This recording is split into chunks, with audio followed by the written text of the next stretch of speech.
Qu'est-ce que je veux? Mais c'est pas que l'expert comptable, hein, parce que l'expert comptable, c'est un être humain comme toi, comme moi, comme tous. En général, on prend pas le temps de cette réflexion et je me dis qu'est-ce que je veux et puis comment je fais pour l'atteindre. Dans le secteur de l'expertise comptable, au-delà des chiffres, il existe de vrais héros, engagés pour la profession. Ici, on découvre l'ADN de notre génération comptable. Au fait, moi, c'est Judy, Office Manager et créatrice de contenu chez Lama Compta, la plateforme d'emploi 100% dédiée aux cabinets d'expertise comptable attractifs et à leurs candidats. J'évolue dans le monde de la comptabilité depuis plusieurs années et avec Génération Comptable, je te propose de partir à la rencontre des professionnels et des acteurs inspirants du secteur. Bonjour à toutes nos auditrices et tous nos auditeurs, nous nous retrouvons pour un nouvel épisode et qui plus est le premier de la rentrée. Alors saviez-vous que le secteur de l'expertise comptable était un des secteurs où le taux de stress chez les professionnels est un des plus élevés et notamment chez les dirigeants? Et bien pour parler de ce sujet et de la santé des dirigeants, nous sommes en compagnie de Mickaël Benaïm. Bonjour Mickaël, comment vas-tu? Bah écoute, très bien. Je vous parle depuis le Québec face au fleuve et donc je vais très très bien. Je finis mes dernières semaines de vacances, de travance, donc super. Oui, donc on a de la chance de t'avoir, toi tu es au Québec là, mais tu vadrouilles un peu souvent, non? Bah je vis au Mexique et je vadrouille l'été souvent et l'hiver, je vais voir ma famille en France et voir la famille de ma compagne au Québec. Donc ça me fait voyager sur les deux continents. D'accord, un peu itinérant. Et c'est, enfin, on rentrera un peu plus dans le détail sans doute tout à l'heure, mais c'est toujours une vie que tu as souhaité, de pouvoir être libre, de te déplacer où tu veux et comme tu le veux? Toujours non, hein, jusqu'à mes 44 ans, j'étais sédentaire, je dirais. Je vivais à Paris, dans la capitale vraiment, et j'avais pas du tout pensé à tout ça. Puis un jour, j'ai décidé que je voulais faire des changements dans ma vie principalement. Et puis j'ai, c'est venu quoi. Mais en fait, pour répondre à ta question, en 2018, j'ai fait un grand travail sur moi, un grand travail pendant l'été là, de visualisation créatrice qu'on appelle. Et je me suis dit, dans 5 ans, tu sais, si tu fais un travail où qu'est-ce que tu veux dans 4, 5 ans, puis après tu dis qu'est-ce que tu veux dans 1 an, dans 3 ans, dans 6 mois, etc. Mais en fait, je me disais, ben dans 5 ans, j'ai un blog, je travaille en ligne, je fais des conférences, j'ai mes clients en ligne et tout, mais je savais pas quoi. Et puis quand j'y repensé à ça, je me suis dit, ben je le vis en fait. Donc c'est juste pour dire que la puissance des pensées puis de la création depuis nos pensées est très puissante. En tout cas, ça s'est avéré comme ça. 5 ans après, je le vivais. Donc je trouvais ça extraordinaire. Et donc tu nous parles de, ce changement de rythme de vie et cetera, mais est-ce que tu pourrais te présenter, pour, nos auditeurs et nos auditrices, qu'on sache un peu, qui tu es? Je m'appelle Mickaël Benaïm, j'ai 50 ans, j'ai fait comme métier quelques métiers avant de commencer l'expertise comptable. J'ai commencé à 25 ans et en fait j'ai fait 15 ans de salariat d'abord, donc je passais par des petits puis des grands cabinets et ensuite j'ai décidé de créer mon cabinet que j'ai eu pendant 10 ans et que j'ai revendu après. Donc j'étais, comme on peut dire, dans le Triangle d'Or, là, dans le 8e arrondissement. J'avais un cabinet sympa. J'ai eu jusqu'à 7 personnes. Voilà. Et en fait, j'étais déjà décalé à l'époque. Je m'en suis rendu compte bien après. Enfin, un peu pendant, mais beaucoup plus après, quand j'ai côtoyé les experts comptables dans ma nouvelle activité. Voilà un peu le parcours Qu'est-ce que ça veut dire? rapide. Oui. Et qu'est-ce que ça veut dire pour toi être décalé? Bah, en gros, il y a décalé. C'est-à-dire qu'il y en a des comme moi, mais il y en a pas beaucoup. Dans le sens, la majeure partie des experts comptables font le métier, et même de certains dirigeants font le métier avec une approche de technicien. C'est-à-dire ils sont principalement techniciens et moins pilotes et dirigeants de leur entreprise. Voilà. D'accord. Et moi, je me suis de plus en plus autorisé, même depuis le début, si tu veux. Moi, j'ai engagé mon premier collaborateur au bout de 15 jours. Donc, c'est pas tout le monde qui fait ça. J'ai pris un pari, je voyais grand. Enfin, voilà, moi, j'avais cette vision tout de suite que je voulais être un dirigeant d'entreprise. Je voyais J'ai fait 15 ans de salariat, donc j'ai vu aussi des entreprises de grande taille. J'ai eu cette chance-là. Et ça m'a donné envie d'être, disons, ça m'a donné envie d'être comme eux d'une certaine manière. Je me voyais. Donc quand j'ai créé mon entreprise, j'étais une entreprise. Voilà. Ce qui Et n'est pas le cas des dirigeants experts comptables. De tous, en tout cas. Je ne veux pas faire de généralité, mais voilà. d'accord. Et comment tu as vécu du coup cette période où tu étais du coup chef d'entreprise, enfin du coup tu avais ton cabinet. Comment j'ai vécu cette période? Ah bah c'était Oui, super, j'ai kiffé. Ben j'ai pu faire le métier comme je voulais en fait. Alors tout le monde dit un peu ça, mais c'est vraiment une expansion parce que quand mon ancien boss là, qui m'avait dit mais tu vas pas y arriver, il m'avait un peu poussé à ce que je reste enfin. Mais en réalité, c'est bon, quand on se lance dans l'entrepreneuriat, c'est vraiment quelque chose qui donne des ailes, quoi. Donc, moi, j'ai kiffé tout de suite. J'avais une vision, je voulais créer une organisation. Fallait que c'est un nom. Fallait pas que ça porte mon nom, par exemple. Ça ne devait pas s'appeler Benaïm Conseil ou Benaïm Expertise. Ou non, je voulais pas que ça me soit rattaché. Je voulais que ça ait un nom, que ça porte des valeurs, que ça porte une dynamique. Voilà. Donc, non, moi j'ai vraiment kiffé. J'ai kiffé. J'ai kiffé aussi le lien avec les autres. Voilà, j'avais et j'ai toujours besoin de liens avec les autres. que ce soit du coup les autres en interne de ton cabinet, donc tes collaborateurs, mais aussi les partenaires et les clients, Ah oui, oui, quand je dis les autres, c'est vraiment tous tout. ceux avec qui on construit une entreprise. Oui, comme on dit, les parties prenantes, ça veut dire tous ceux que tu as cités.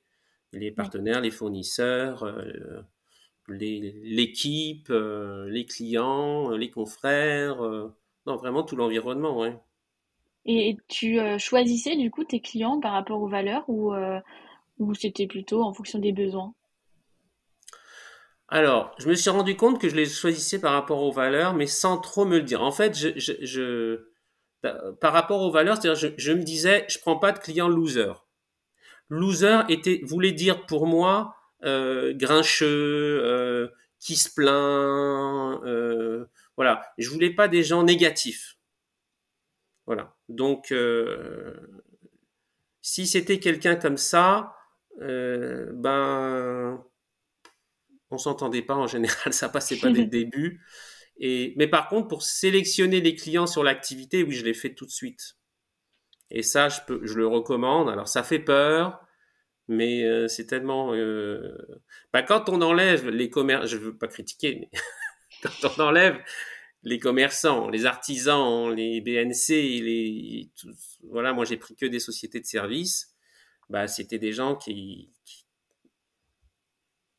bah, le commerçant, c'est sûr, il subit le contexte économique beaucoup plus que l'entrepreneur lambda qui se lance avec son idée de projet, quoi. Je pense, en tout cas, voilà. En tout cas,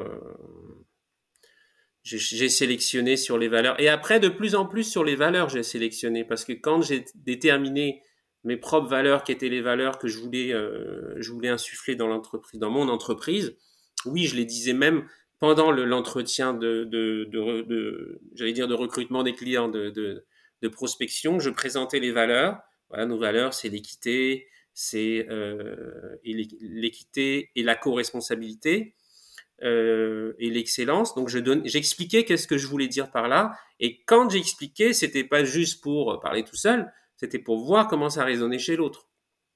Ouais. Voilà. Donc, et si ça résonnait bien, c'était bon, on pouvait travailler ensemble.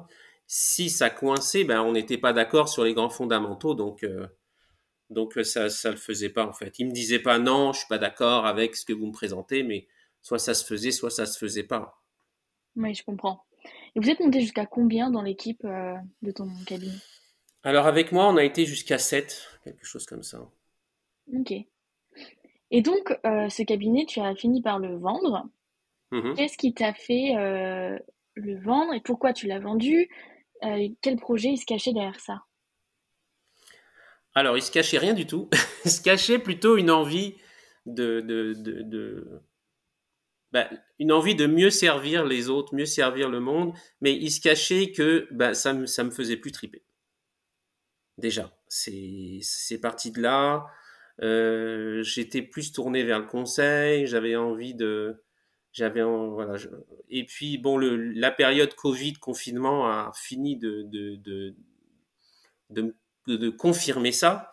Mais j'avais pas de projet ficelé quand j'ai dit je vends. Je savais pas ce que j'allais faire. Si c'est ça ta question, je savais pas exactement ce que j'allais faire.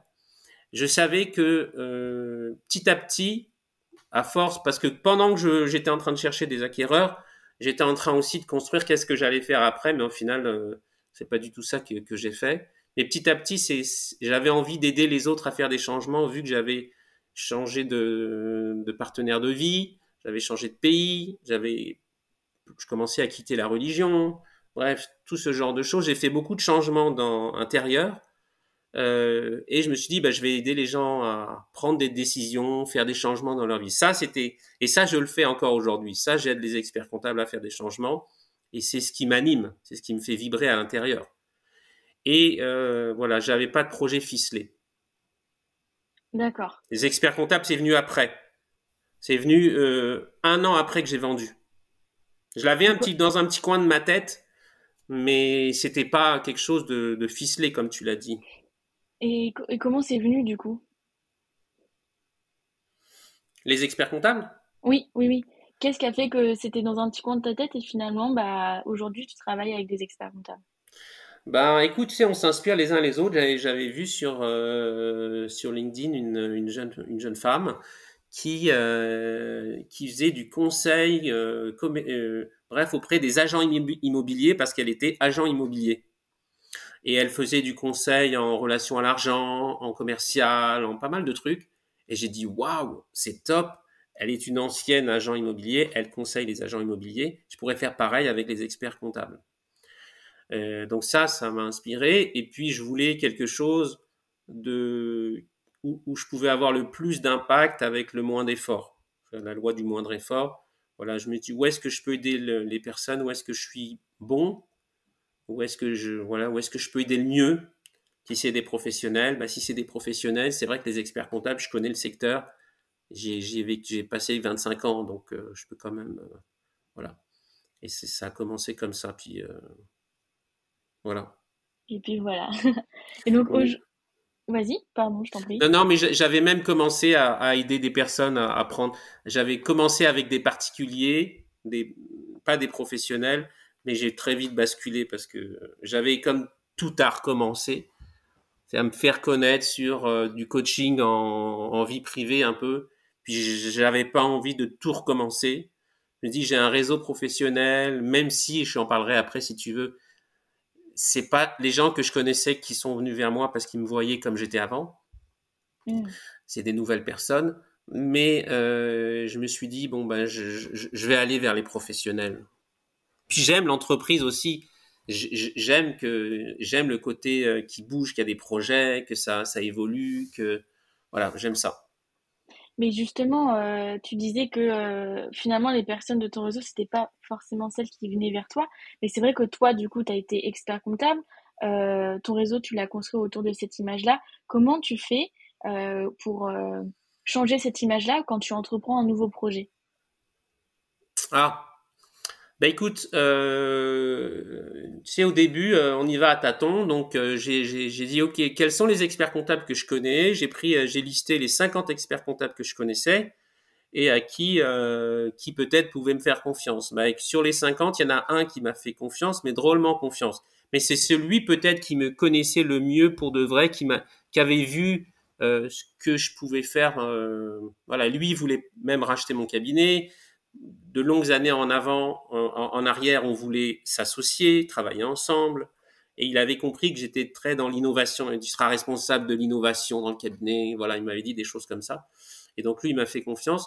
Mais tu sais, on peut pas forcer les gens à vouloir. Moi, j'aide les gens à faire des changements, que ce soit pro et perso, parce que c'est lié. Hein, bon, il y a plusieurs domaines dans la vie. Et donc, on peut pas forcer même si c'est des gens qui nous connaissent. Et puis, il y a même quelqu'un qui a théorisé ça sur les liens faibles et les liens forts. La théorie des liens faibles, qui explique que c'est plus les personnes avec qui on a des liens faibles qui nous recommandent, qui travaillent avec nous, plus que ceux avec qui on a des liens forts, c'est-à-dire la famille, les amis ou les gens qu'on connaît depuis très longtemps. Donc, je vous invite à aller lire là-dessus, c'est intéressant et ça s'est avéré. Et même dans mon activité, quand j'étais expert comptable, ça se passait comme ça aussi. C'est pas les amis et la famille qui viennent, puis j'aime pas travailler avec les amis et la famille. Je préfère travailler avec des gens plus neutres. Oui, je comprends. Quand on avait fait notre premier entretien, enfin échange tous les deux, tu m'avais dit que aujourd'hui, toi, tu voulais aider les experts comptables. On parle aussi, enfin, le sujet du podcast, c'est sur la santé des dirigeants. Quelle différence tu fais entre un expert comptable et un dirigeant? On va dire dans les clichés. Et comment toi, tu interviens sur ce sujet-là? Ouais. Alors, l'expert comptable, c'est la fonction technique et le dirigeant, c'est la fonction générique. Voilà, je crée une entreprise. Voilà, là, quelle que soit l'activité que je vais faire, je vais devoir être dirigeant. Après, si c'est une société d'expertise comptable, il faut que je sois expert comptable. C'est ma fonction technique. Voilà. Donc, c'est aussi simple que ça. Oui. Donc, après, comment je les aide à ce niveau-là, plus ils vont rester encroûtés, je vais le dire direct comme ça, dans la fonction technique, plus ils vont être pris dans la production. Et en général, ils veulent en sortir de la production, les experts comptables. Et écoute, mais même les collaborateurs se mélangent. Moi, je me rappelle d'une fois où j'avais une assistante qui m'aidait et elle m'aidait dans l'administratif. C'est pour te dire, je donne un exemple qui est très révélateur. Et on avait préparé un courrier pour ma société. On écrivait je sais plus à quel organisme, voilà. Et elle avait mis en signature en bas, Michael Benaïm, expert comptable. Mais j'ai dit non, là, je suis gérant. Quand j'écris à cet organisme, je suis pas expert comptable, je suis gérant de la société. Et elle-même avait mélangé, si tu veux.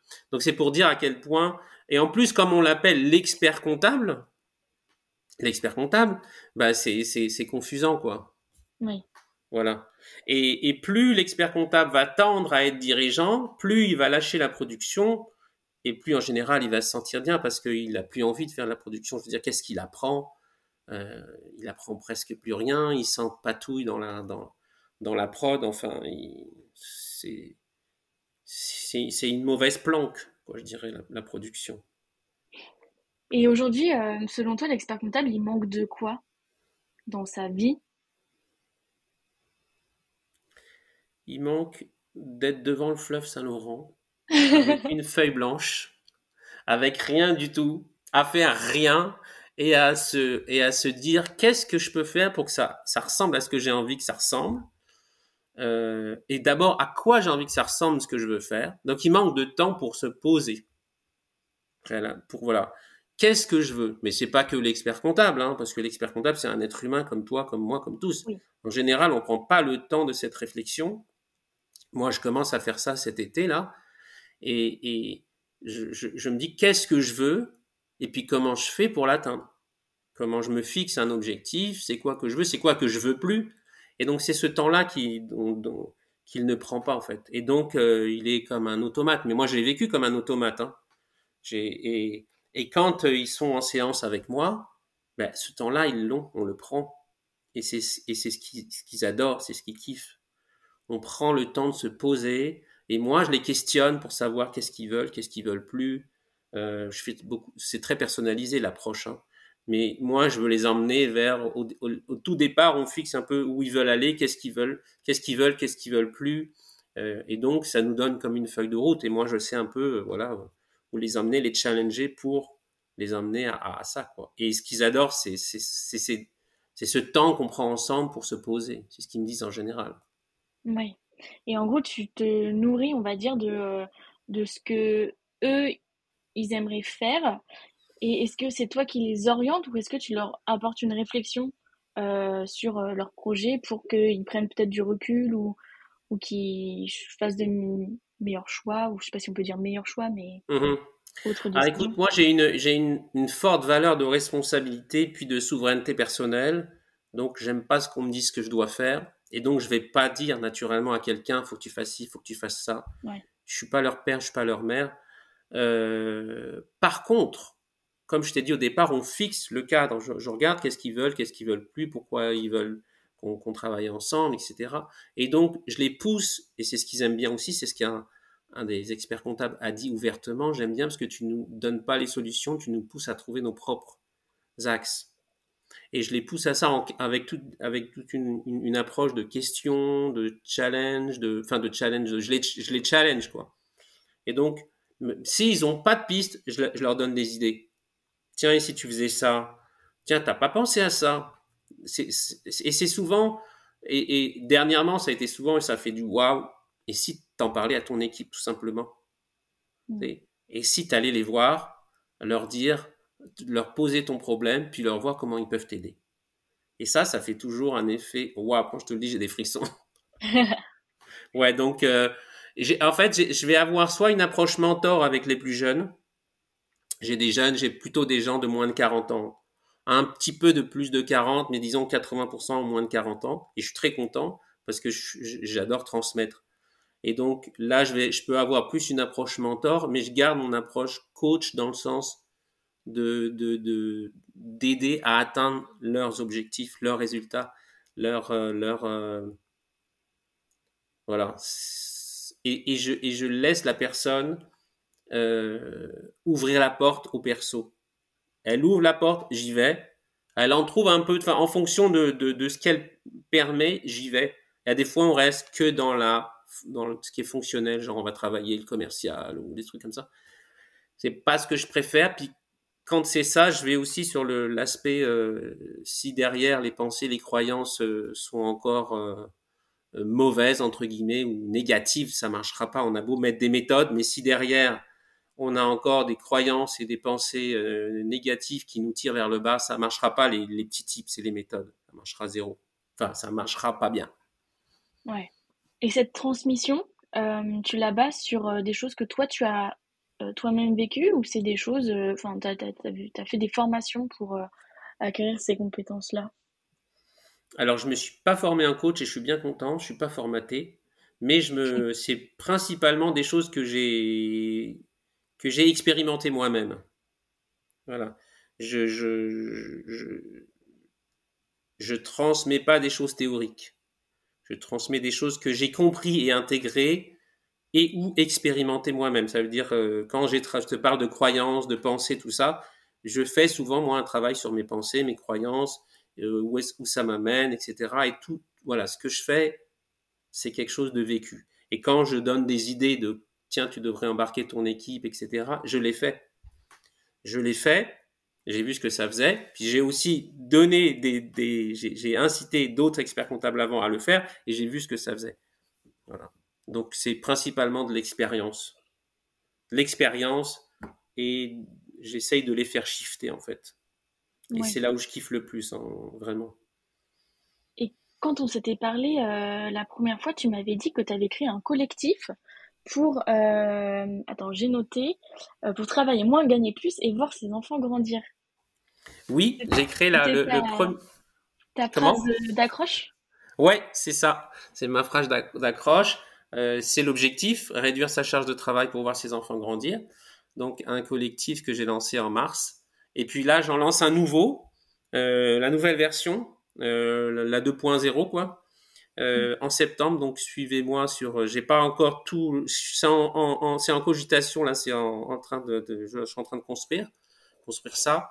Donc suivez-moi sur LinkedIn principalement et un peu sur YouTube et j'expliquerai un peu. Mais ça va être, oui, si tu veux que j'explique un peu, je dise quelques mots là-dessus. Bah oui, oui, oui, oui, parle-en. Oui, ben c'est comme une formation. Alors je l'ai modifié, c'est une formation qui transmet un peu tout ce que j'ai vécu pour atteindre ces objectifs. Ce que j'ai vécu, ce que j'ai expérimenté, voilà des méthodes pour atteindre, travailler plus, gagner moins. Ouh là là, mince, gagner plus, travailler moins. Oui, Ouais, ouais, avec les plus et les moins. Non, l'idée, c'est bien de réduire sa charge de travail, donc de travailler moins et de gagner plus. J'ai rajouté le gagner plus dernièrement. Voilà, et je garde voir ses enfants grandir parce que pour moi, c'est un peu la clé, voulant dire profiter de la vie, quoi. Hein. Ceux qui ont déjà des enfants grands, c'est profiter de la vie. Euh, et ça va être plus resserré, ça va être en 4-5 mois cette fois-ci, voilà, avec des séances en groupe où je vais faire la formation en temps réel, en live, et les échanges et un travail en direct avec les personnes pendant la masterclass. Alors qu'avant, c'était regarder les vidéos que je fais et on se voit en masterclass. Mais je me suis rendu compte qu'ils ne regardaient pas les vidéos. Donc cette fois-ci, je fais un mix des deux. C'est un live avec la formation. On commence par la formation de genre 45 minutes. Et puis après, je les fais échanger et travailler. Et voilà. Et donc, et je vais beaucoup plus focaliser sur comment réussir à moins travailler, quelles sont les méthodes, quelles sont les approches et comment enlever les mauvaises herbes qui sont dans notre jardin, dans notre tête pour y arriver et comment gagner plus avec des méthodes simples. Je vais pas faire des tunnels de vente et des machins comme ça. J'en fais pas, je sais pas en faire. Et puis, c'est pas par là qu'il faut commencer, par les grands fondamentaux. Voilà, que n'utilisent pas en général les experts comptables. Et après, quand ils seront bien rodés sur tout ça, ils pourront aller faire d'autres choses, genre tunnel de vente et compagnie. Quoi. Je dis tunnel de vente exprès pour dire que c'est pas des méthodes que je Oui. prône parce qu'il y a d'autres choses à faire d'abord, à améliorer les fondamentaux. Quoi. Tu veux dire genre, mieux travailler, enfin, en gros travailler moins, mais d'une manière beaucoup plus efficiente pour atteindre les résultats, voire plus. Voilà, ben ça va être plus apprendre à déléguer, comment Mm. apprendre à vendre une mission de conseil, apprendre à déléguer une mission de conseil, à, à déléguer par exemple une mission de conseil, parce que l'expert comptable, il pense qu'il va tout faire la mission de conseil parce qu'il n'y a que lui qui sait faire. D'abord, il pense ça, ce qui n'est pas vrai forcément, mais je leur explique, ce que je vais leur expliquer à ce moment-là, c'est que tu peux la déléguer partiellement. Donc tu vas faire vraiment l'essentiel où tu as besoin d'être présent, le reste, tu le délègues. Parce qu'il y a beaucoup de croyances comme ça que les experts comptables ont sur leur mission et qui pensent qu'ils peuvent être les seuls à faire. Oui, ils se pensent indispensables, mais comme beaucoup de dirigeants Mhm. qui sont dans la technique, hein, Oui, oui. on a peur on a peur du changement. L'être humain, il a peur du changement. Il a peur du nouveau, il a peur de l'inconnu. Donc voilà. Et donc il faut tester, il faut faire autrement. Pour faire des changements, il faut se dire qu'on en avoir un peu marre et faire des changements dans le concret. Et là, on parle de gagner, du coup, de gagner de l'argent. Donc ça, c'est information. Mais au-delà de ça, quand tu réussis à te dégager du temps, tu gagnes aussi une certaine forme de confort où tu peux être plus proche de l'épanouissement. Ça Bien compte sûr. aussi. Bien sûr, on gagne plus. Effectivement, tu dis gagner plus. C'est comme, c'est quoi l'abondance? Ben, c'est quoi gagner plus? Tu gagnes plus de temps. En gros, tu gagnes plus de temps. Et donc, si tu as plus de temps, ben, tu peux prendre du temps pour toi, tu peux prendre du temps pour tes proches, tu peux prendre du temps pour tes amis, tu peux prendre du temps pour, voilà, tu peux prendre du temps pour prendre soin de toi. Et quand tu prends soin de toi, en réalité, tu prends soin des autres aussi, indirectement et même directement. Parce que si tu es bien, quand tu vas être en contact avec les autres, tu vas être bien, tu vas te sentir serein, tu vas dégager cette sérénité, tu vas dégager la joie que tu as, tu vas dégager ta dynamique ou tu vas dégager ton énergie qui est bonne, qui est positive, des bonnes vibes. Et donc t'envoies ça. Et donc quand on est avec des gens qui ont une bonne vibes et qui sont positifs et qui sont bien dans leur peau, ben on se sent bien. Alors que si t'es fatigué, rabougri, énervé, eh ben t'envoies pas du bon à tes proches. Donc si tu prends soin de toi, tu prends soin des autres, parce que on est tous un peu interconnectés hein, au niveau énergétique, hein, au niveau on- voilà. Oui. Oui, et je lisais des petites statistiques sur le stress au travail, etc. Et il y a une étude qui a été faite par la Fondation des entrepreneurs du futur qui disait que un tiers des dirigeants avaient déjà pensé à changer totalement de vie parce que ils se sentaient un peu dépassés par la situation et ils perdaient le contrôle de leur vie. C'est une statistique qui te choque? Non, je trouve que c'est même pas beaucoup. C'est bien s'il y en a Ah deux oui? tiers qui le pensent pas. Non, bah ça me choque pas. En fait, c'est quand ils sont embourbés dans une roue du hamster qui savent plus comment l'arrêter, quoi. Ouais. Donc, non, je suis pas surpris qu'ils veulent complètement changer de vie. J'en ai des fois qui me disent, oh, je voudrais vendre, mais toi, comment t'as fait? C'est des fois, j'attire les personnes comme ça sur euh, ce que j'ai vécu. Voilà. On s'attire les uns les autres en fonction de ce qu'on a vécu ou de ce dont j'ai besoin chez l'autre. C'est ça qui m'attire. Ou, voilà. Euh, Moi, sur ça, non, je suis pas très surpris. Euh, Qu'est-ce que tu veux que je te dise là-dessus? Non, mais je voulais juste avoir ton avis et j'ai une autre statistique à te partager.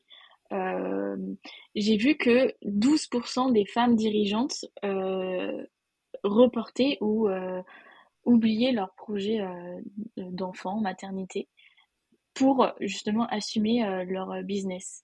Est-ce Mhm. que ça te surprend? 12%, c'est pas beaucoup. Oui, J'avais moi non plus, l'impression j'ai qu'il y en trouvé ça aurait pas eu beaucoup. plus. Ouais, ouais, c'est. Je sais pas d'où viennent les chiffres, mais De la non. Fondation des entrepreneurs du futur, Ah, les c'est, entrepreneurs du futur.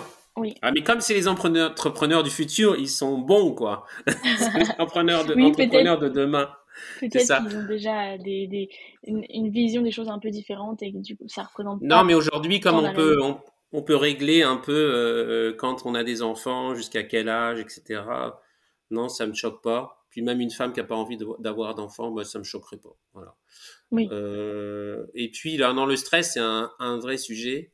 Euh, voilà. Mais comment se sortir de... Ils veulent changer de vie, c'est qu'en fait, ils en ont peut-être marre de comment ça se passe. Peut-être que faire leur métier complètement autrement leur plairait.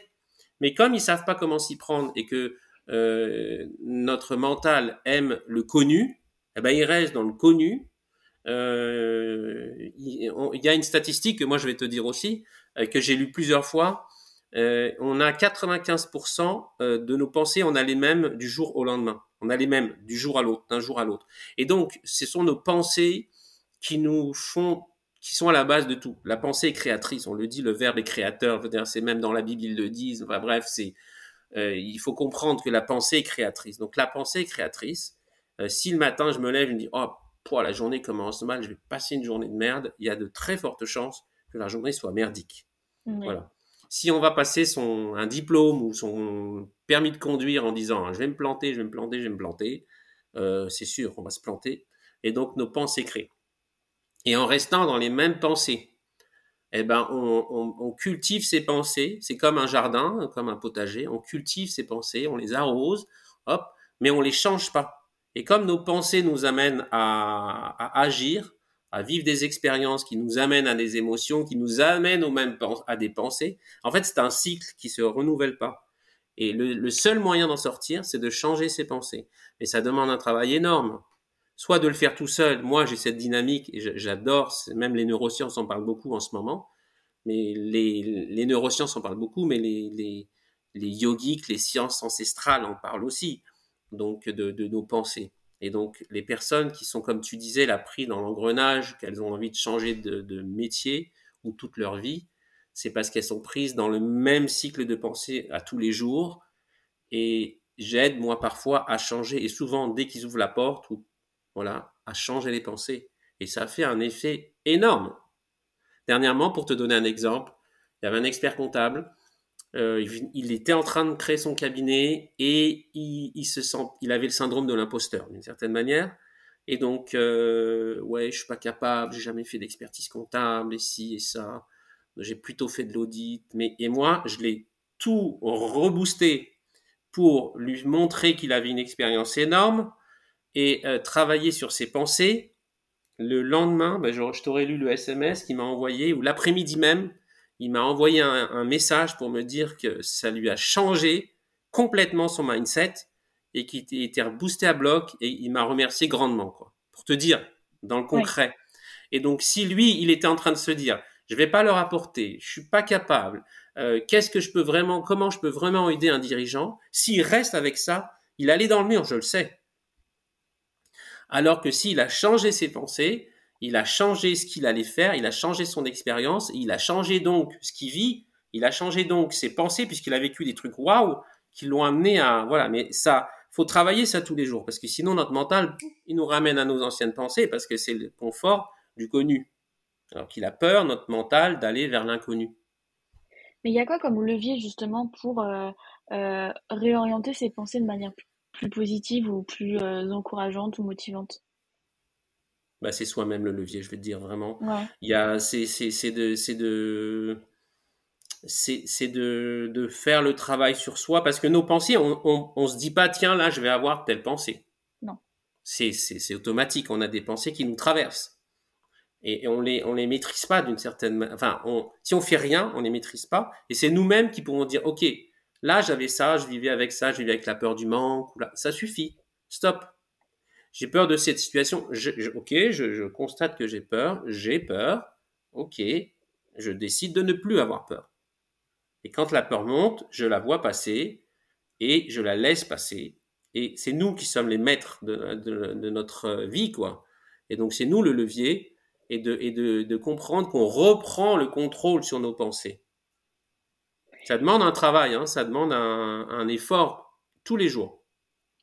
Et finalement, quelqu'un qui s'oriente vers quelqu'un comme toi qui peut l'accompagner sur ce genre de changement, c'est déjà quelqu'un qui euh, se pose des questions et qui enclenche un petit déclic enfin, pour du changement. Alors oui, alors ce que je t'explique là, j'en parle pas souvent. J'en parle des fois, je fais un ou deux posts. Les gens viennent pas forcément pour ça. Ils savent pas que c'est forcément l'approche que je vais avoir. Moi, je l'ai de temps en temps parce que je sais qu'elle est hyper puissante. Euh, mais c'est pas sur ça que je parle parce que ça vient des fois après. Ils viennent pas de me dire bah j'ai des pensées qui m'amènent à tel comportement, tout ça. Ils me disent pas ça. Ils disent ça je veux plus, ça j'en ai marre, etc. Et on travaille là-dessus. Ouais. Tu vois. Et toi, dans tout ça, parce que du coup, là, on parle beaucoup des bénéfices sur les autres, etc. Qu'est-ce qui, toi, t'anime dans cette mission-là? Ah ben moi j'aime je kiffe je kiffe ça, j'aime aider les autres à évoluer, à faire des changements, à réussir, voilà. Et de temps en temps et pas de temps en temps et on couple ça avec des méthodes d'entreprise parfois. Quand je dis parfois non, c'est à peu près du 50-50. C'est-à-dire qu'on va mettre, là, à un moment donné, ok, on a travaillé, on a bien balayé les pensées, on a bien travaillé là-dessus. Maintenant, on travaille sur la méthode. Maintenant, on travaille qu'est-ce que tu fais. Et donc, j'aime bien ce mix des deux. Moi, ça me nourrit, je kiffe.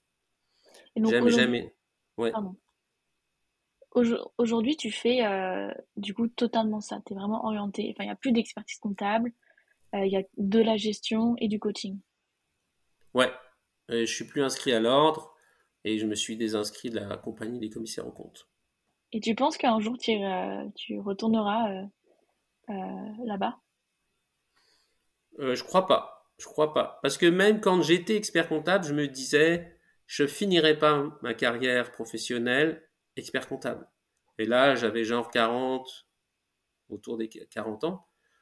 Mais je savais pas comment, je me suis dit, non, je serai pas expert comptable à 65 ans, à encore pointer des bilans, valider des bilans, faire des réunions de bilan. Où je me disais faire des TVA alors que j'en faisais jamais. Mais je savais pas comment ça allait arriver. Mais j'étais convaincu que j'allais pas finir ma carrière professionnelle avec ça. Oui. Donc ça, c'est pour te répondre. Et plus tard, tu dois œuvrer comment pour la profession? Parce que là, aujourd'hui, c'est déjà ce que tu fais, vu que tes clients sont des experts comptables. Mais là, tu disais que c'était la version 2.0. Je pense qu'il y a plein d'autres choses auxquelles tu peux penser aussi et qui vont se développer. Toi, tu penses pouvoir apporter quoi à la profession? Je sais pas parce que si tu veux, j'y vais aussi avec comment ça se passe, avec je construis au fur et à mesure. Si tu veux, j'ai pas de plan préétabli à 10 ans. Je fais ça en ce moment. Je pourrais autant le faire pour des dirigeants non experts comptables. J'ai plus de valeur ajoutée parce que le secteur, je le connais, précis, mais je pourrais autant aider des gens parce que quand on travaille sur les pensées, les croyances et les valeurs, comment mettre de la valeur dans ton travail, bah ça, que ce soit un expert comptable ou un non expert comptable, quelqu'un qui fait de la prestation de service, je peux l'aider. Oui. Mais j'ai pas de, si tu veux, moi je suis arrivé avec une mission au départ pour les experts comptables. J'avais un peu suivi les marketeurs qui disaient il faut que tu aies une offre précise et tout ça. Et moi, je suis arrivé avec, je vais vous aider à augmenter vos honoraires lorsque vous avez des dossiers en malice, en perte, quoi. Alors là, ça c'est un micro truc, mais ça n'a pas pris du tout. Et donc, j'étais en même temps en train d'appeler mes 50 connaissances. Et c'est là que je me suis rendu compte qu'ils avaient besoin de beaucoup plus large et que ce truc en particulier les intéressait pas trop. Et donc, à ce moment-là, ben, j'ai compris que ce que j'avais visé, c'était trop petit et pas au bon endroit. Et donc, j'ai élargi le spectre en fonction de comment je pouvais les aider sur le moment. C'est ce que je suis en train de faire et je l'affine au fur et à mesure. Voilà. Et donc, tu vois, c'est pour te dire que c'est venu. En fait, il faut commencer. On commence, on se lance, puis les projets viennent, quoi. Voilà. Et puis je vais Oui. continuer comme ça. Je sais pas. J'ai pas de plan à 5-10 ans. Comment je vais servir la profession, je sais pas. Qui je vais rencontrer, comment ça va se passer. Peut-être que j'aiderai les experts comptables et d'autres demain, ou les professions libérales, ou, ou plus que les experts comptables, je sais pas. D'accord. Est-ce que tu vas te rendre au congrès de l'ordre des experts comptables à Marseille cette année?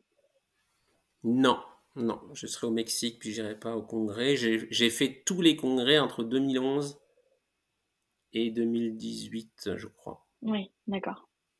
Donc j'ai bien profité Oui. de ces grands moments. J'ai adoré les congrès. C'était mes moments préférés dans la profession. Oui, c'est vraiment super chouette pour y avoir participé, mais du coup, avec Lama Conta, on a un stand là-bas. Je découvrais, et puis pour être étudiante dans la comptabilité, je découvrais ce monde-là.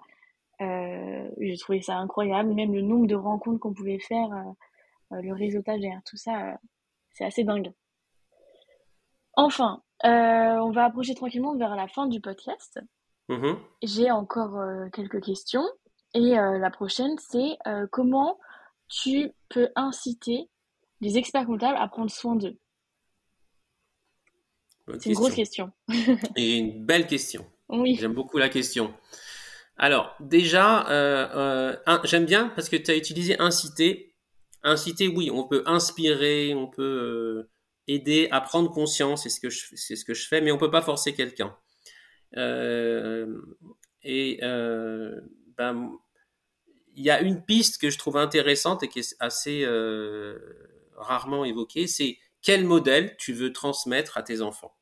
Ça veut dire ou même aux autres collaborateurs. Mais prenons les enfants, nos enfants. Si je travaille 60 heures semaine, je vois pas beaucoup mes enfants, euh, quel modèle je leur transmets sur c'est quoi un adulte, un père qui travaille? Bah, ils vont penser, puisqu'on on est des modèles par l'exemple, par l'exemplarité, et donc je suis en train de l'éduquer indirectement sans lui dire, mais en lui montrant, c'est comme ça qu'on fait, on se sacrifie, on travaille 60 heures semaine, et en fait, ton enfant, il y a de fortes chances qu'il reproduise le schéma, ou aussi il y a des chances qu'il fasse totalement l'inverse, mais il y a des chances qu'il fasse la même chose. Moi, mes enfants, moi, j'ai cassé mon rythme de arrêter de travailler comme ça, mais mes enfants, ils travaillent encore beaucoup à l'université et tout, trop, si tu veux. Donc, c'est quel schéma de vie je veux envoyer à mes enfants. Donc ça peut inciter parce qu'on n'en parle pas souvent. Et c'est pareil aussi aux collaborateurs, aux clients, aux partenaires, quoi. Qu'est-ce que je veux montrer? Alors là, c'est quoi que je veux envoyer comme image pour, voilà, est-ce que euh, j'ai un nouveau collaborateur qui arrive, je lui dis quoi de moi? Je travaille 60 heures semaine, je suis débordé, je lui dis ça. Je vais lui donner envie de venir, vraiment. Tu vois, donc déjà, il y a ça, il y a à prendre soin d'eux, il y a ça. Puis, s'ils prennent soin d'eux, comme je disais tout à l'heure, ils vont prendre soin des autres indirectement. Si je suis bien, si je suis serein, ben, mon équipe, les collaborateurs qui travaillent avec moi, ils vont apprécier de travailler avec moi, ils vont apprécier de venir discuter avec moi, ils vont apprécier de venir discuter technique ou d'un dossier ou de peu importe. Mais si je suis pas bien et si j'ai pas pris soin de moi, ben en gros ça va pas les attirer. Donc il faut qu'ils comprennent que ben, il faut pas le faire pour ça, mais c'est les effets indirects de prendre soin de soi. Je prends soin de moi, je suis bien et en plus j'inspire les autres à prendre soin d'eux et à être bien. Donc voilà, qu'est-ce que je peux dire sur inspirer les experts comptables et les dirigeants à prendre soin d'eux pour et même c'est la santé, c'est fondamental parce que s'ils prennent pas soin d'eux, toute la machine qu'ils sont en train de construire de leur entreprise, si ils défaillent, eux, si demain ils peuvent plus se lever, ils pensent que le burn-out c'est pour les autres. Bah, ceux qui ont vécu un burn-out, je pense qu'ils pensaient aussi que c'était pour les autres. Mais il faut faire attention, on n'a pas une énergie infinie. Et ça, je l'ai même vécu encore dernièrement. Non, on n'a pas une énergie infinie. Il faut prendre soin de sa santé mentale et physique. Les deux. Sa santé Ouais. mentale, ça veut dire aussi s'arrêter. Là, j'ai fait 3 semaines de pause de LinkedIn, 3 semaines de pause sans penser au travail. Bah, ça m'a fait un bien fou. Oui, d'accord. Voilà. Effectivement, prendre soin de soi, c'est aussi prendre soin de son business et de son entourage. Et ça passe par être capable de prendre du recul. Enfin, si je résume ce que tu as dit, être Mhm. capable de prendre du recul, être capable de prendre du repos, être capable de déléguer aussi, Ah bah oui. pas se sentir indispensable Mhm. pour bah, du coup limiter un peu toute cette charge mentale et profiter de ses proches.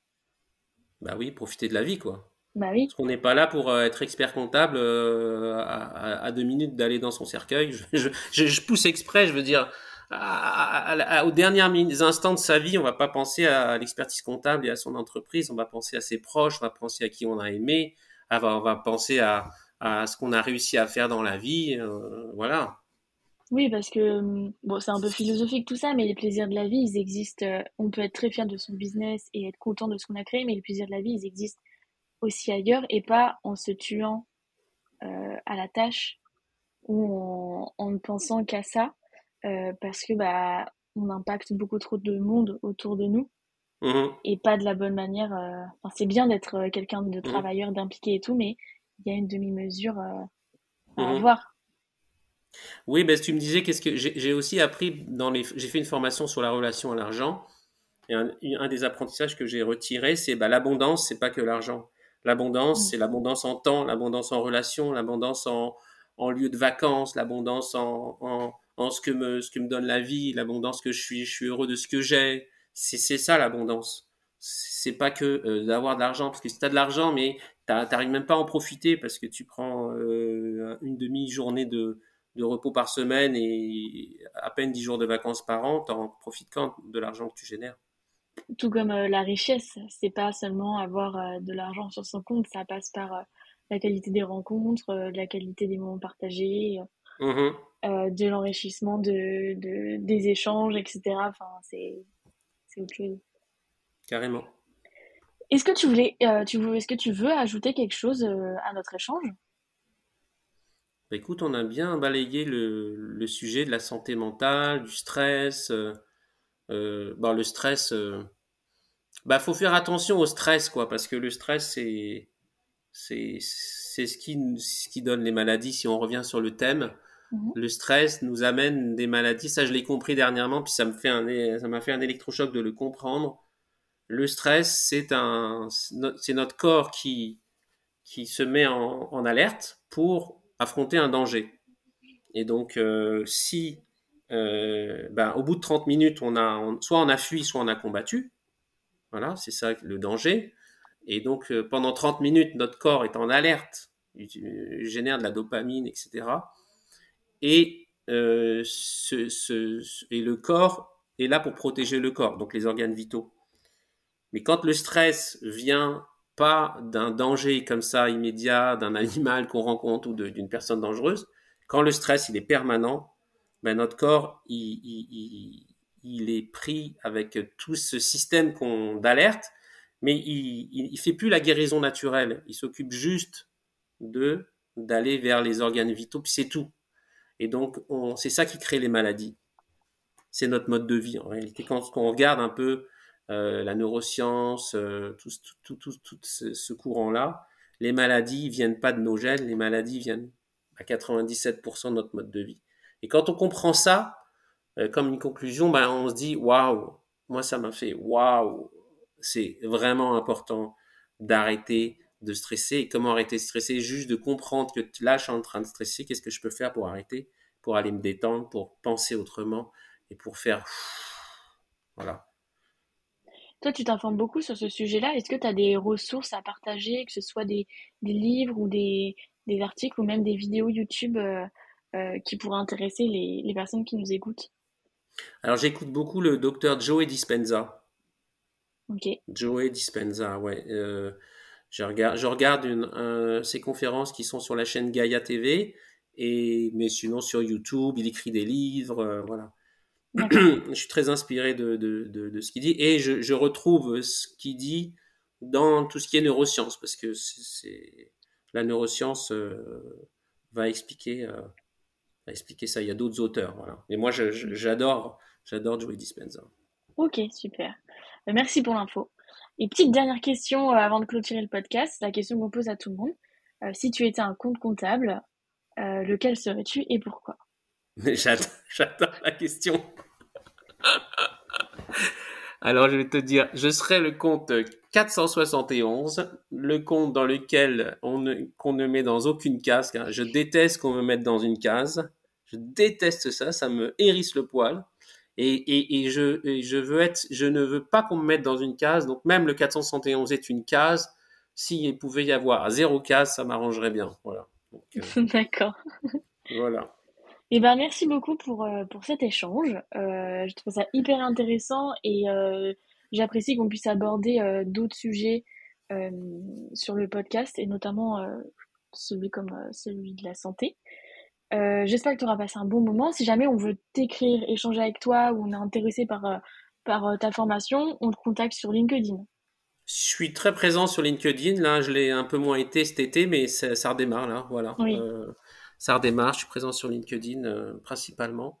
Donc, je pense que je sais pas si mon nom apparaîtra. Mon si. nom va apparaître, mais le lien pour le profil éventuellement. Mais Si, sinon, en tapant mon nom, quand on c'est fera la facile. publication, enfin le post qui sera publié du coup sur notre page Génération Comptable, il y aura ton profil et les gens pourront cliquer directement dessus sans Ok, souci. voilà. Et je réponds aux messages quand on m'écrit. Donc, puis j'aime bien ça. J'aime bien discuter avec ceux qui m'écrivent. Super. Et, et ben merci beaucoup. Merci beaucoup. Et Judy, c'était puis un bon moment. À oui, bientôt. à bientôt, oui. Merci d'avoir écouté cet épisode de Génération Comptable et de contribuer avec nous au rayonnement de la profession. Si tu as aimé ce podcast, n'hésite pas à le faire savoir. Like, partage, abonne-toi. Chaque like est un réel carburant nous permettant d'aller plus loin et de rencontrer d'autres professionnels engagés et inspirants. D'ailleurs, si tu cherches un job en cabinet d'expertise comptable, rendez-vous sur lamaconta.co pour saisir les meilleures opportunités. Ton cabinet cherche à recruter? Contacte-nous pour créer ta page employeur et capter des candidatures dès aujourd'hui. Allez, à bientôt sur Génération Comptable.